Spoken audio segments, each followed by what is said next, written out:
Essa história começa mostrando um prota com várias cicatrizes e cabelos pretos, que se chama Vikir Baskerville. Ele era um cão de caça que servia a sua nobre família, e que se dedicava totalmente a seu pai e sua família.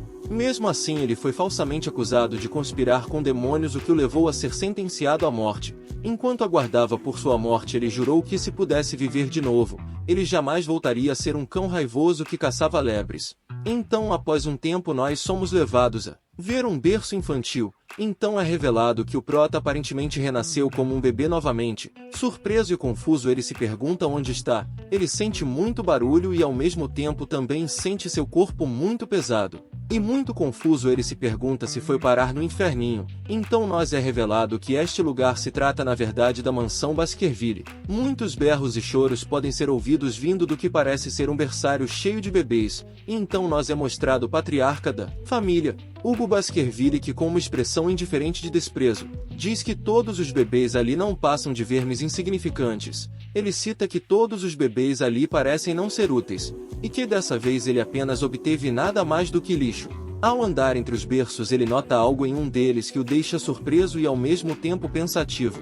E então ele nota que o prota chamado Vikir não está chorando e cita que ao menos um dos vermes ali não era barulhento. Após isso, em um tom autoritário, ele chama um dos empregados e o manda levar as crianças até o berço das espadas. E então, com ódio visível em seus olhos, o prota Noise revela que o culpado pela incriminação e execução de Vikir é na verdade seu pai, Hugo Baskerville. Ele percebe que Hugo está muito mais jovem, e lembrando, caso vocês não tenham notado, aquele velho mostrado no início da história é ele. O prota agora, com toda a certeza do que está acontecendo, revela que ele continua sendo Vikir Baskerville, mas por algum motivo ele voltou à sua idade de quando era apenas um bebê. Então ele diz que por ter nascido como um filho não legítimo da família, ele não recebeu a melhor das criações. Ele cita que cães de caça como ele precisavam ser fiéis às suas obrigações. Assassinatos, espionagem, emboscada, ele teve que cometer todo tipo de atos ruins. Tudo para que os Baskerville pudessem ser a melhor dentre as 7 grandes famílias. O motivo de sua lealdade era simples: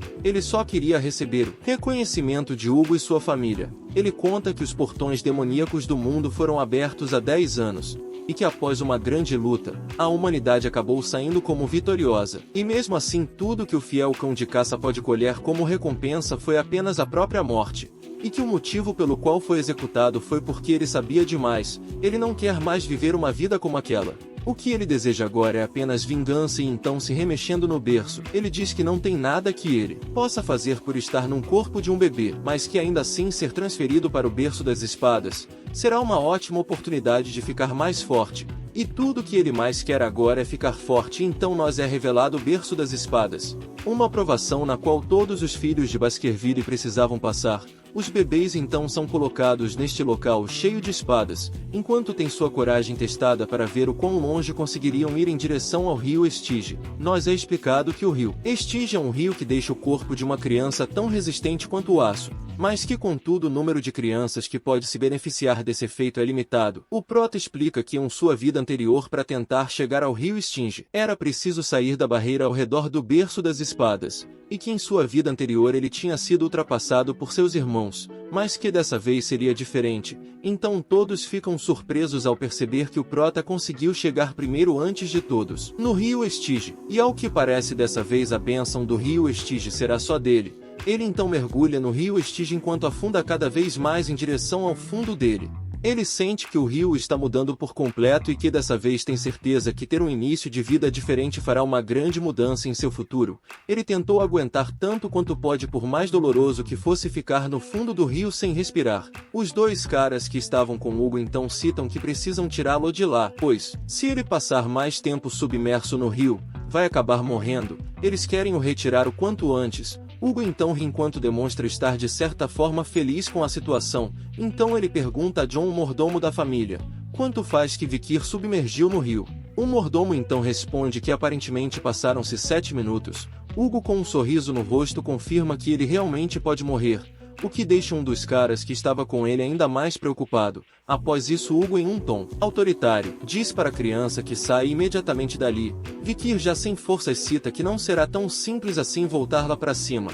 E então ele se esforça o máximo que consegue com o resto de energia que ele tinha para conseguir se manter vivo. E por mais que ele tivesse tentado, Vikir acaba perdendo o ar e então começa a se afogar. Ele acaba entrando em pânico, enquanto pensa consigo mesmo que deve se manter calmo a todo custo para que consiga resistir ao que estava acontecendo. Imediatamente após isso ele é resgatado do rio, sendo puxado pela perna por Hugo, que muito surpreso diz que Vikir, não só satisfeito em mergulhar no rio Estige, acabou também por beber a água dele. Nós é mostrado que seus dentes também acabaram crescendo junto no processo. Hugo pergunta o nome do garoto ao seu mordomo, que responde dizendo que ele se chama Vikir Baskerville. E aparentemente Hugo está feliz ao perceber que dessa vez ele terá um filho ganancioso em sua família. Já Vikir, desmaiado, pensa consigo mesmo que Hugo pode amá-lo o quanto quiser, e que por enquanto ele precisará afiar suas presas para que algum dia ele possa morder e rasgar seu pescoço, então e sumir com os Baskerville da história para sempre. Vikir Baskerville, jura que fará isso com as próprias mãos. Na história então nos é mostrado que o prota, filho ilegítimo de Hugo Baskerville, Vikir aos 8 anos era considerado um gênio para o mundo, mas já para sua família, não passava de apenas um membro medíocre. Aos 20 anos ele era o principal em missões de assassinato, subjugação e reconhecimento. Aos 29 anos ele foi restringido pelos talentos da família principal e percebeu grandes limitações em sua esgrima. E aos 40 anos, ele foi recompensado por sua lealdade como um cão de caça. As suas recompensas foram as falsas acusações, calúnias e a sentença de morte. Após isso Vikir aparece acordando em seu berço. Ele então conclui que conseguiu passar pelo rio Estige. Enquanto se revira em seu berço, ele agora tem um ponto de partida muito melhor do que antes. Após isso uma mulher é mostrada segurando uma caixa misteriosa. Vikir, sem entender nada, se pergunta o que estava acontecendo.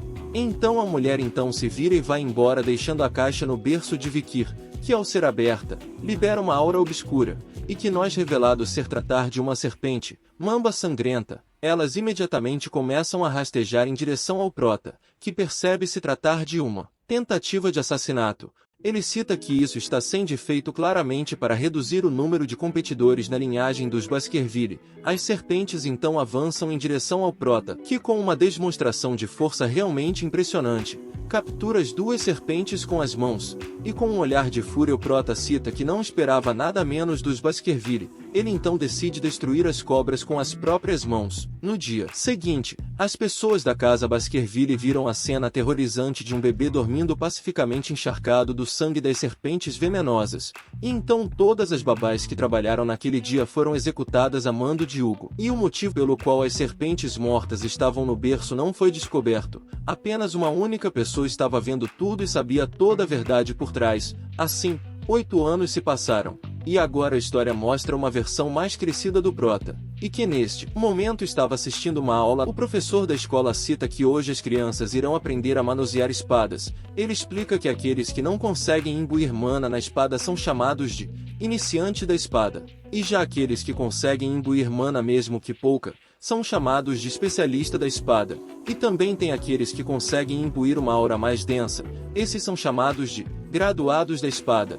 E por último há aquele que consegue solidificar o estado da aura, sendo possível mudar o formato de acordo com a vontade. Aqueles que alcançam isso são chamados de mestre da espada. O próprio Hugo, patriarca da casa Baskerville, é um mestre da espada. Todos ficam impressionados ao verem sua professor falar disso. Vikir fica preocupado ao descobrir que Hugo já é um mestre da espada. Ele agora terá que recuperar todo o seu poder de antes da regressão, antes de chegar à maioridade. Ele se pergunta quantos anos mais vai levar para conseguir matar o Hugo. Ao mesmo tempo, 3 garotos bem parecidos um com o outro olham fixamente para Vikir, provavelmente pensando em cometer algum ato típico de figurante.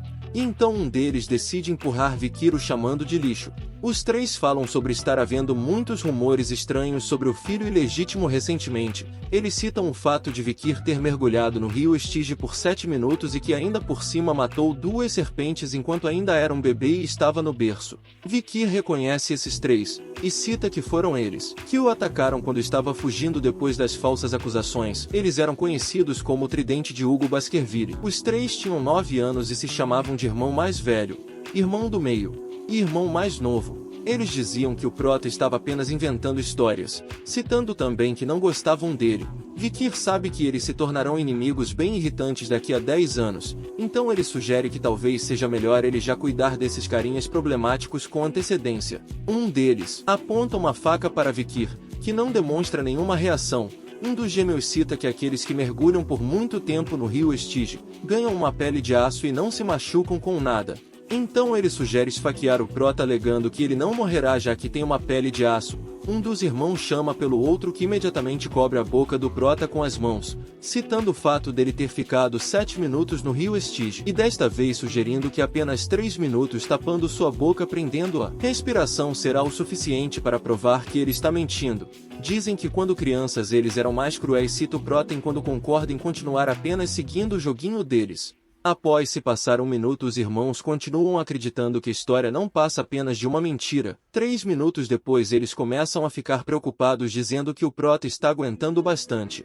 10 minutos depois e eles agora demonstram uma expressão de medo e surpresa ao perceber que Vikir estava certo. O gêmeo que estava tapando sua respiração não consegue acreditar no que está vendo. Já com medo eles começam a dizer que não estava mais divertido e que era melhor soltar ele. Imediatamente um dos irmãos olha assustado para uma das mãos.